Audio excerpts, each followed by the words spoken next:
जीवन की दिव्यता और भव्यता को जानने के लिए आए हुए जिज्ञासुओं, एक बार एक महात्मा के पास एक जिज्ञासु व्यक्ति पहुंचा और अपनी जिज्ञासा व्यक्त करते हुए उसने एक प्रश्न पूछा।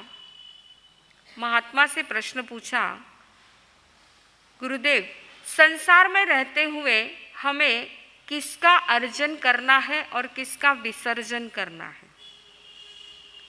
किसका अर्जन करना है और किसका विसर्जन करना है? आपको पूछा तो आप क्या जवाब दोगे? धन का अर्जन करना है और गणपति का विसर्जन करना है, देवी का विसर्जन करना है। अभी विसर्जन होने वाला है ना? परंतु किसको छोड़े और किसको पकड़े? अर्जन करना यानी किसको पकड़ना है और विसर्जन यानी किसको छोड़ देना है। तो इसका समाधान देते हुए महात्मा पुरुष ने बहुत सुंदर बात फरमाई है। अबुट्ठी ओमी आराहणाए वीर ओमी विराहणाए। अबुट्ठी ओमी आराहणाए वीर ओमी विराहणाए। कहाँ बोलते हो? प्रतिकमन में। प्रतिकमन में बोलते हो ना। आराहणाए आराधना में उपस्थित होना है और विराधना का विसर्जन करना है। तीर्थंकर परमात्मा की गुरु की जो आज्ञा है उस आज्ञा का अर्जन करना है, उस आराधना का अर्जन करना है और विराधना का विसर्जन करना है, विराधना से विरक्त बन जाना है। आइए अभी उपासना करके अर्जन करने के दिन है।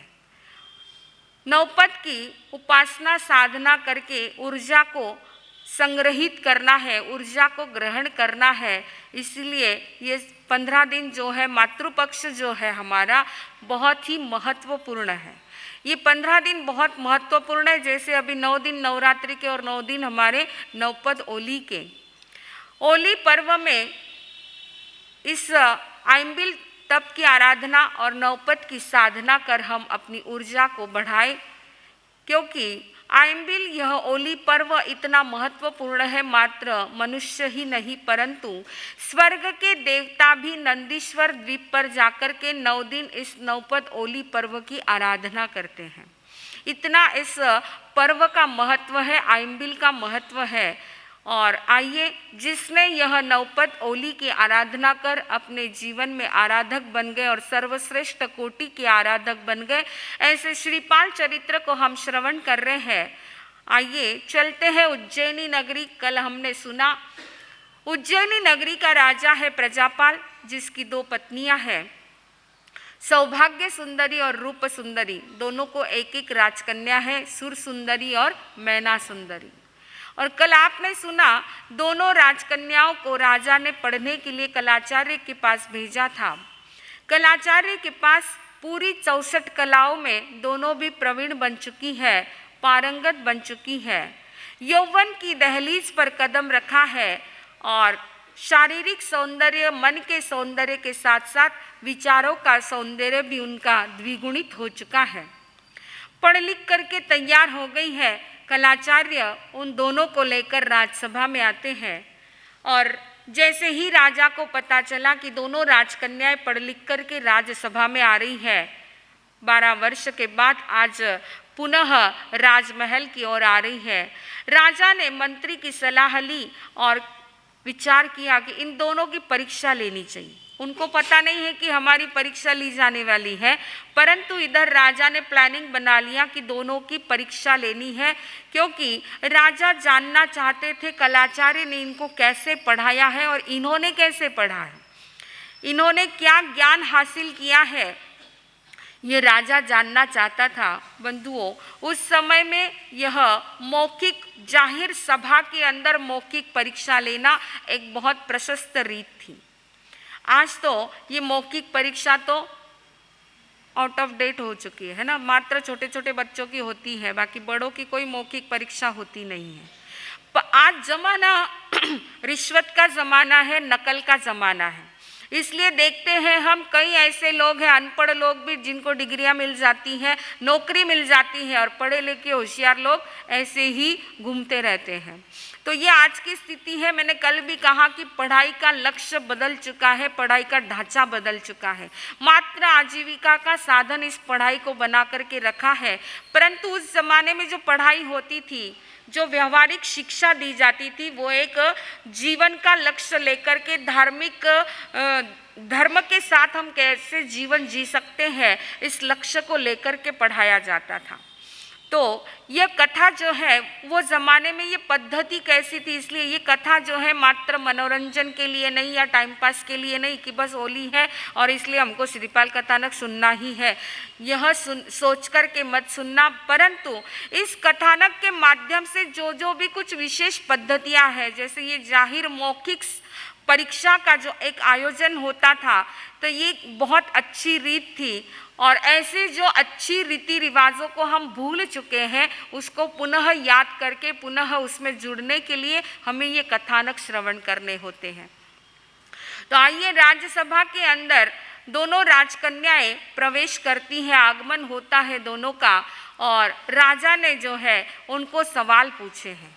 कोई हिस्ट्री, ज्योग्राफी या मैथ्स का सवाल नहीं पूछा है, परंतु जीवन से संबंधित सवाल पूछा है। राजा ने पहला सवाल पूछा, पुण्य से क्या प्राप्त होता है? पुण्य से क्या प्राप्त होता है? तो सबसे पहले सुरसुंदरी ने जवाब दिया कि राजन, पुण्य से सभी सुख मिलते हैं, यौवन मिलता है, धन संपत्ति मिलती है, सत्ता मिलती है, भौतिक वैभव, सुख सामग्री आदि सब कुछ मिलते हैं, और मनपसंद व्यक्ति से संयोग भी होता है तो पुण्य से ही होता है। उसका उत्तर सुनकर के सभा में हर्ष छा गया कि वास्तव में इसने, राजकन्या ने बहुत सुंदर जवाब दिया है।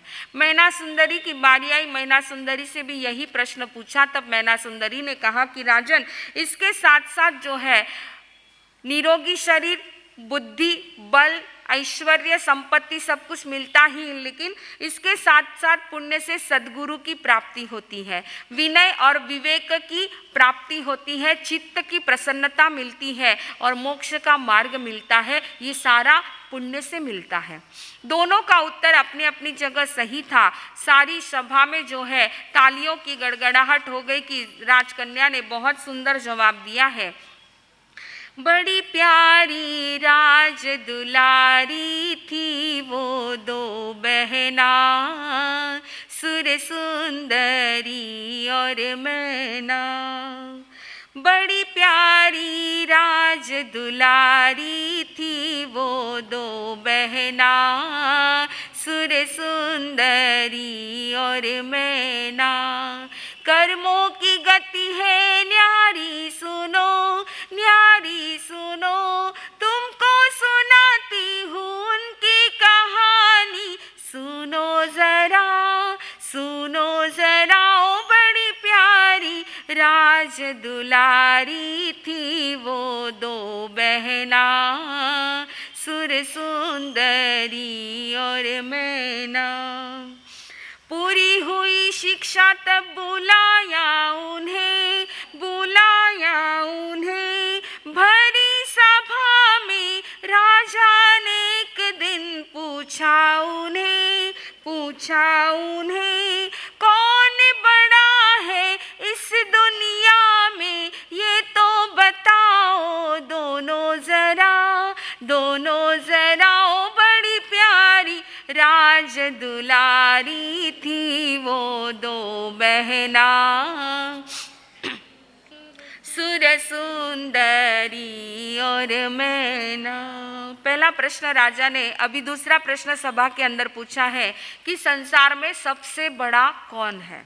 संसार में सबसे बड़ा कौन है? अब देखिए ये प्रश्न पूछा है, सुर सुंदरी जवाब देती है। बोली सुर सुंदरी, सुनो पिता, सुनो पिता, कोई नहीं है इस दुनिया में आपसे बड़ा, आपसे बड़ा।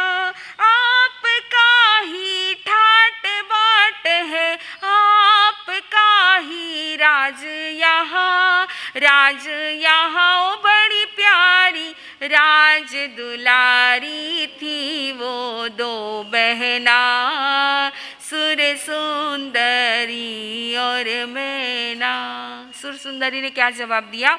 पिताजी, सबसे बड़ा इस संसार में सबसे बड़ा बलवान यदि कोई है तो आप ही हैं। आपके बिना इस संसार में और बलवान कौन हो सकता है? हे राजन, आप जिसके ऊपर तुष्ट हो जाते हो यानी प्रसन्न हो जाते हो, उसके लिए आप कल्पवृक्ष बन जाते हो, उसके लिए आप कल्पवृक्ष बन जाते हो, और जिसके ऊपर रुष्ट हो जाते हो उसके लिए आप यमराज बन जाते हो। इसके लिए हे राजन, आपसे बड़ा संसार में और कोई नहीं है। सुरसुंदरी का जवाब सुनकर के राजा बड़ा खुश हो गया। अब यही सवाल जो है मैना सुंदरी से पूछा है। मैना सुंदरी कहती है, मैना बोली कर जोड़े सुनो पिता, सुनो पिता, कोई नहीं है इस दुनिया में कर्म से बड़ा, कर्म से बड़ा, कर्मों का ही फल है जान के पैदा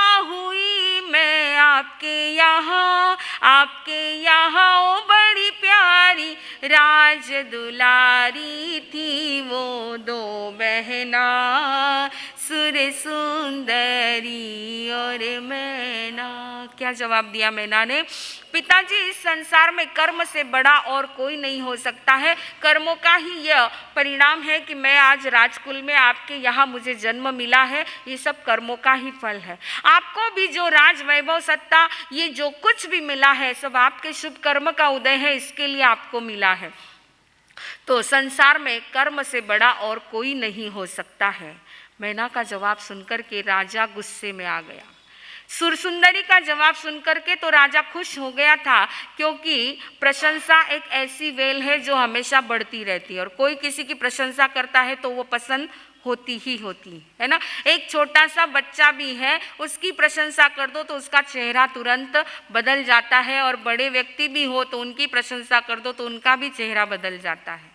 तो राजा भी जो है, राजा प्रजापाल सुंदरी का जवाब सुनकर के प्रसन्न हो गया, लेकिन मैना सुंदरी का जवाब सुनकर के राजा गुस्से में आ गया है, क्योंकि राजा को यह विश्वास था, राजा को यह घमंड था कि मेरे सिवा बलवान इस संसार में और कोई नहीं है। मैं शक्ति संपन्न हूँ, मैं चाहूँ जिसे ऊंचा उठा सकता हूँ, चाहूँ जिसे नीचे गिरा सकता हूँ। सुख दुख देना ये सब मेरे हाथ की बात है और कुछ नहीं। यह पत्ता भी हिलता है तो मेरे इशारे से, इसलिए मैना तू अब भी मान जा कि मुझसे बलवान संसार में कोई नहीं है। और मैना कह रही कि नहीं पिताजी, कर्म से बलवान संसार में और कोई नहीं है। कहते हैं प्रभुता आती है तो सदाग्रह आता है, और अहमता आती है तो कदाग्रह आता है। सभा का पूरा रंग ही बदल चुका है। राजा प्रजापाल गुस्से में आ चुका है, परंतु फिर भी सुरसुंदरी का जवाब सुनकर के राजा खुश होकर के कहता है, सुरसुंदरी तूने जो जवाब दिया बिल्कुल सही जवाब दिया है। मैं तुझ पर प्रसन्न हूँ। बोलो क्या चाहिए? तुम्हारे मन पसंद कोई राजकुमार मन में हो, कैसा लाइफ पार्टनर चाहती हो बोल दो, अभी तुम्हारी शादी करवा दी जाएगी। और सुरसुंदरी के मन में जो राजकुमार था उसका नाम उसने बता दिया है। ठाट बाट के साथ उसका विवाह हो जाता है। मैना सुंदरी को भी राजा पूछते हैं, मैना सुंदरी तुम्हारे भी मन में यदि कोई राजा राजकुमार हो तो बता दो, तुम्हारा उनके साथ विवाह कर दिया जाएगा। देखिए कैसी उल्टी गंगा बह रही है। बाप बेटी को पूछ रहा है कि तेरे मन में कुछ हो तो बता दे, और आज की बेटी पूछने की राह ही नहीं देखती है। बोलती अरे पिताजी क्यों टेंशन लेते हो, मेरे लिए ढूंढने की टेंशन मत लो, मैंने ढूंढ लिया है ना। चॉइस का ज़माना है, मैंने ढूंढ लिया है, आप क्यों टेंशन लेते हो। और कई बार तो ऐसा होता है कि माँ बाप को घर में बताने की भी ज़रूरत नहीं, समझे माला डाल के लेकर के आ जाते हैं। ये आज की परिस्थिति है। आज जो फ्रीडम बढ़ चुका है, इस फ्रीडम की वजह से स्वतंत्रता तो मिली है लेकिन स्वच्छंदी हो गए। आज की युवा पीढ़ी जो है स्वच्छंदी हो गए हैं। माता पिता को पूछ कर के कुछ काम करना है ये उनकी आदत ही नहीं रही है। इसीलिए आज की कई घटनाएं जो है आप लोग मोबाइल पर भी देखते होंगे और पेपर में भी पढ़ते होंगे कि इस प्रकार की कई घटनाएं घट जाती हैं। अरे पहले वो ज़माना था, थोड़ी युवा उम्र में तो भी ये कार्य सब होते थे। आज तो छोटे छोटे बच्चों के भी हम लोग रास्ते में जाते तब भी कई दृश्य देखने को मिलते हैं। ये क्या चीज़ है, कहाँ जा रही है हमारी संस्कृति। कहाँ संस्कार कहाँ जा रहे हैं हमारे, पहले के संस्कार कैसे थे और आज के संस्कार कैसे हैं। आज अपने भावी पत्नी के लिए क्या योजना होती है, हमारी भावी पत्नी कैसी चाहिए, आज के युवकों की मानसिकता भी कैसी बनी हुई है। एक बार पेपर में एक छोटा सा काव्य के रूप में एक आया था कि भावी पत्नी कैसी चाहिए, लड़कों की ख्वाहिश क्या रहती है। आज की युवा पीढ़ी की ख्वाहिश कैसी है, लड़का चाहता है ऐसी मेरी वाइफ हो, लड़का चाहता है ऐसी मेरी वाइफ हो 5 फुट 6 इंच जिसकी हाइट हो, हाँ, जींस जिसकी टाइट हो, चेहरा जिसका ब्राइट हो, वेट में थोड़ी सी लाइट हो, वेट में थोड़ी सी लाइट हो, बराबर है ना, ऐसे दुबले पतले चाहिए सब। उम्र में डिफरेंस लाइट हो, थोड़ी सी क्वाइट हो, सड़क पे सब कहे क्या क्यूट हो, दोनों में कभी भी ना फाइट हो, दोनों में कभी भी ना फाइट हो, माता पिता की सेवा ही उसकी ख्वाहिश हो। हे प्रभु तेरी भक्ति ही उसकी लाइफ हो, अगर ऐसी अपनी वाइफ हो तो क्या हसीन लाइफ हो। आजकल के युवकों की ऐसी मानसिकता बनी है और इसीलिए ऐसे ढूंढ करके वो लेकर के आ जाते हैं और लड़कियां भी इसी प्रकार सोचती रहती हैं। परंतु मैना सुंदरी इन सारे विचारों से दूर थी। भले ही उसी की बहन सुर सुंदरी ने वैसा ही कार्य किया, लेकिन मैना सुंदरी अपने माता का उच्च संस्कार जिसके भीतर में रोम रोम में बसा हुआ था, और मैना सुंदरी को जब पिता पूछते हैं कि तेरे भी मन में कुछ हो तो बता दे, तब मैना सुंदरी कहती है, नहीं उचित है पिता आपको पुत्री आगे कहना, मेरा तो बस धर्म यही है, जहाँ देओ वही रहना हो, श्रीपाल नरेश्वर समर्यो परमेष्टि नवपद प्रेम से, श्रीपाल नरेश्वर समर्यो परमेष्टि नवपद प्रेम। क्या जवाब दिया मैना ने, पिताजी आर्य कन्या कभी भी अपने माँ बाप के सामने बोलती नहीं है, मेरा तो धर्म वही है, जहाँ आप मुझे दोगे वही मैं आनंद से रह लूँगी। मैना सुंदरी का जवाब सुनकर के राजा का गुस्सा 7वें आसमान पर पहुंच गया। राजा गुस्से में आ गया है कि मैंने पहली बार इसने मेरा इंसल्ट किया है सभा के अंदर, दूसरी बार फिर से मैंने उदारता दिखाई, लेकिन दूसरी बार भी इसने मेरा अपमान किया है, अब तो ये मेरे हाथ की बात नहीं। बहुत ज़्यादा गुस्सा आ गया और कहते हैं गुस्सा जब आता है ना तो बुद्धि, दिल और दिमाग की खिड़कियां सब बंद हो जाती हैं, बुद्धि पिछले दरवाजे से बाहर निकल जाती है और गुस्से में आकर के व्यक्ति किसको क्या बोलेगा, कब कैसे किसको क्या बोलेगा, इसका कोई भान उसको रहता नहीं है। ये हम रोज के डेली रूटीन में अनुभव करते हैं कि जब जब भी व्यक्ति को गुस्सा आता है तो उसका मुंह खुल जाता है, आंखें बंद हो जाती हैं, विवेक की आंखें बंद हो जाती है, मुंह उसका खुल जाता है। वो ये नहीं देखता है कि सामने में कौन खड़ा है, किस पोस्ट वाला व्यक्ति है, मैं उसको क्या बोल रहा हूँ, कहाँ पर बोल रहा हूँ, आसपास वाले लोग देख रहे हैं, कुछ भी भान रहता नहीं है और गुस्से में जो आए वो व्यक्ति बोलता रहता है।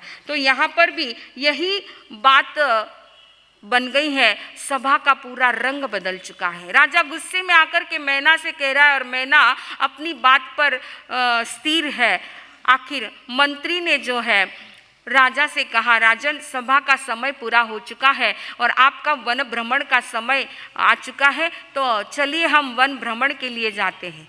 देखिए मंत्री वही होते हैं जो सब परिस्थिति को संभाल लेते हैं, परिस्थिति को बिगड़ने नहीं देते हैं, परिस्थिति को संभालने की कला मंत्री के अंदर होती है। तो मंत्री ने जो है राजा को वहाँ से सभा बर्खास्त करके वन भ्रमण के लिए लेकर के आए, जंगल की ओर जा रहे हैं और मंत्री अकेले में राजा को समझा रहे हैं। राजा अभी भी गुस्से में तमतमाया हुआ है। मंत्री समझा रहा है, राजन आप बड़े हो, आप समझदार हो, मैना नादान है, अभी छोटी है, उसकी बात का इतना बहुत ज़्यादा दिमाग पे क्यों लेते हो, छोड़ दीजिए ना। अरे क्या हुआ, रावण को भी विभीषण ने बहुत समझाया, रावण ने जो गलती की थी उस गलती के पहले विभीषण ने बहुत समझाया, परंतु रावण माना नहीं, तो आखिर क्या हुआ। विनाश काले विपरीत बुद्धि, इसलिए राजन आप भी समझ जाइए, आप समझदार हो, मैना की नादानियत को भूल जाइए, उसको माफ कर दीजिए। परंतु कहते हैं ना, ego is the root of all suffering, ego is the root of all suffering. सारे दुखों की मूल यदि कोई है तो ईगो है, अहंकार है। और राजा प्रजापाल अहंकार की धरती पर खड़ा हुआ है, उसको मंत्री की बातों का कोई असर नहीं हुआ है। मंत्री बार बार समझा रहा है, परंतु राजा अपने गुस्से में अकड़ कर के चल रहा है। इतने में सामने से कोलाहल सुनाई दिया, उस जंगल में कोलाहल सुनाई दिया। राजा ने देखा इतनी आवाज़ कैसे आ रही, कौन है ये लोग, इतने सारे लोग इधर कैसे आ रहे हैं। मंत्री जी जाकर के तलाश कीजिए कौन है ये लोग। देखा तो वो सारे 700 कोढ़ी थे और श्रीपाल के साथ सभी इस जंगल में आ रहे थे। राजा की नज़र पड़ी, पूछा वो गधे पर सवार युवक कौन है जिसका पूरा शरीर विकृत हो चुका है, पूरा शरीर कोढ़ से ग्रस्त है, पूरे शरीर पे दाग दाग है, चेहरा बड़ा ही विकृत नजर आ रहा है, पस झर रहा है, पानी झर रहा है, बड़ी दुर्गंध आ रही थी। लोगों से पूछा कि यह कौन है, तो उन्होंने कहा ये हमारे उम्बर राणा है, हमारे राजा है। राजा को जैसे ही उम्बर राणा को देखा और तुरंत मैना का चेहरा याद आ गया। सभा के अंदर ये बहुत बड़ी बड़ी कर्म की बातें कर रही थी, बस अब मुझे देखना है मैना का कर्म क्या है, कैसे कर्म को बलवान बताती है तो मैं भी देख लूँगा। और मंत्री से कह दिया, मंत्री जी जाकर कि इन लोगों को कह दो कि तुम्हारे उम्बर राणा के साथ हमारे राजा अपनी राजकन्या का विवाह करना चाहते हैं, इसलिए आप बारात लेकर के आ जाइए। जैसे ही मंत्री ने सुना, मंत्री ने पैर पकड़ लिए हैं, नहीं राजन ये क्या कर रहे हो, अरे ऐसे इस कुश्ती को आप आंखों के सामने देख रहे हो और ऐसे कुश्ती के साथ अपनी राजकन्या, नहीं राजन ऐसा मत कीजिए, ऐसा अन्याय मत कीजिए। एक पत्थर के गले में अपनी कन्या को फूल के जैसी सुंदर सुकोमल कन्या को मत बांधिए, अपने कन्या को अपने ही हाथों में कुएं में मत ढकेलिए। राजन अब भी संभल जाइए, मैना को माफ कर दीजिए, नादान है, माफ कर दीजिए। परंतु कहते हैं कर्मों के जोर ने पिता को निष्ठुर बना दिया। किसके कर्मों के जोर? मैना के। मैना के कर्मों के जोर ने पिता को निष्ठुर बना दिया और पिता ने कहा मैं कुछ भी नहीं जानता, मेरा आदेश है जाकर के राजमहल में ये सूचना दे दो और मैना को तैयार कराओ। राजमहल में सूचना पहुंच चुकी है। मैना सुंदरी की माता ने जब सुना, वो तो सुनते ही मूर्छित हो गई है, रो रही है, कल्पांत कर रही है, ये क्या हो रहा है, मेरी पुत्री के साथ इस प्रकार का अन्याय हो रहा है। परंतु कहे तो किसको कहे, वो माता मैना को समझा रही, मैना तू पिता का गुस्सा है, तू जानती है तो मान जाना, इस बात को मान जा। परंतु मैना बड़ी शांति से कहती, माँ तुम मुझे कह रही हो, मैं सच को झूठ नहीं बतला सकती हूँ और तुमने ही तो मुझे धर्म के संस्कार दिए हैं। आखिर माँ कर्म से बलवान कोई नहीं, मेरे कर्मों में यदि यह लिखा है तो ये होकर के ही रहेगा, जो है वो मुझे मंजूर है। मैना ने क्या कहा, जो है वो मुझे मंजूर है। इस प्रकार सारा वातावरण राजमहल का वातावरण बन गया है। पूरे राज्य में सभी लोगों के अंदर चर्चा चल रही है, सभी लोग उदास है कि एक राजा, एक पिता अपनी पुत्री के साथ अन्याय कर रहा है, ये गलत है। इस प्रकार कुष्ठी व्यक्ति के साथ राजकन्या का विवाह करना बहुत गलत है। सभी लोग उदास है, परंतु बोलने की हिम्मत किसी में नहीं है। कौन बोले राजा के सामने जाकर के, किसी की हिम्मत नहीं है। आखिर राजा के आदेश के अनुसार सारी तैयारी हो रही है। अब तैयारी भी तो क्या करनी, ना तो हाथों में मेहंदी रची है, ना कोई श्रृंगार है, बस उदास मन से सखी सहेलियां मैना सुंदरी की वहाँ पर आई है और मैना को पीठी लगा रही है। शादी का यह वातावरण राजमहल में तैयार हो रहा है, मात्र दस्तूर के रूप में हो रहा है। पीठी मैना सुंदरी री आज रोवे सगड़ाही, पीठी मैना सुंदरी री आज रोवे, बाई काढ़िया की सायु भाग रोवे सगड़ाही, कोढ़ी मिलिया ब्याही ब्याही जी, नहीं सासरी यारो कोई गाव रोवे सगड़ाही। इसच गीत गाओ ना ते पिठीरा। हाँ तो सात सुपारी लाड़ा सिंघोड़ा रो सटे को, सात सुपारी लाड़ा सिंघोड़ा रो सटे को, सारा कोढ़ी जानी आया काई खायो गटे को, सारा कोढ़ी जानी आया काई खायो। बेस तो लाया कोनी नहीं काचड़ी रो बट्टे को, बेस तो लाया कोनी नहीं काचड़ी रो बट्टे को, छोरी राये करम काठा आयो बाप ने झटे को, छोरी राये करम काठा आयो बाप ने झटे को। कितना मस्त गाओ, देखो थाना गीत गाया कि मस्त गाओ थे सगड़ा। तो इस प्रकार यह सारी सखे सहेलियाँ आसपास के जो भी लोग हैं सभी मिलकर के मैना सुंदरी को तैयार कर रहे हैं और समय हो चुका है, बारात आ चुकी है द्वार पर। अपना समय नहीं हुआ, घड़ी मत देखो, मैं इसकी बात कर रही हूँ। बारात द्वार पर आ चुकी है। बारात भी कैसी है, सारे कोढ़ी 700 के 700 कोढ़ी और उम्बर राना को लेकर के आए हैं, बारात आई है। हुई है शादी की तैयारी, उदासी चहुओर छाई है, कोढ़ियों की बारात आई है, कोढ़ियों की बारात आई। ये का तो सांभळो ध्यान में आएगो असेल ताने। तो सारे बाराती द्वार पर आए हैं। ना तो बारातियों का कोई उचित स्वागत सम्मान सत्कार किया है, ना ही कोई उनको विशेष स्थान दिया हुआ है। ऐसे वो सारे बाराती, लेकिन आज के बाराती कैसे होते हैं? आज के बाराती को तो 5 स्टार होटल चाहिए, सारी अप टू डेट व्यवस्था चाहिए। अरे इतनी उनकी डिमांड रहती है कि बेचारी बेटी वाले के नाक में दम आ जाता है, ऐसे आज के बाराती होते हैं। लेकिन ये बाराती कैसे हैं? बिल्कुल सादे सिंपल ढंग से सामान्य जिमणवार उनको कर दिया है, ना ही कोई शाही ठाट बाट भोजन उनका किया है, ना ही कोई सत्कार किया है। बस मैना सुंदरी वरमाला लेकर के आती है और श्रीपाल के गले में वरमाला डाल देती है। बिल्कुल सादे सिंपल ढंग से ये उनकी शादी हो चुकी है और सभी के मन में, देखने वाली जो भी प्रजा है सभी के मन में बड़ा दुख है, एक वेदना है कि इतनी सुंदर सुकोमल राजकन्या और ऐसे कुश्ती के गले में उसने वरमाला डाल दी। वो भी कुछ बोलती नहीं है। पिता ने अगर भले ही आदेश दे दिया, लेकिन उसकी जिंदगी का सवाल है, उसके पूरी जिंदगी का सवाल है और इस प्रकार पिता के आदेश को मान करके उसने भी इस बात को स्वीकार कर लिया है। सभी लोगों के मन में एक वेदना है, भीतर में वेदना है कि ऐसा नहीं होना चाहिए, लेकिन ये हो चुका है, अब क्या हो सकता है। इस प्रकार बड़ी वेदना के साथ अब जो है विदाई का समय आता है और विदाई होती है। हे मैना सुंदरी चाली आज महला सुवन माहे, हे मैना सुंदरी चाली आज महला सुवन माहे, हे कंचन वर्णी काया जी, हे चाली है कोढ़ी रे लार महला सुवन मा।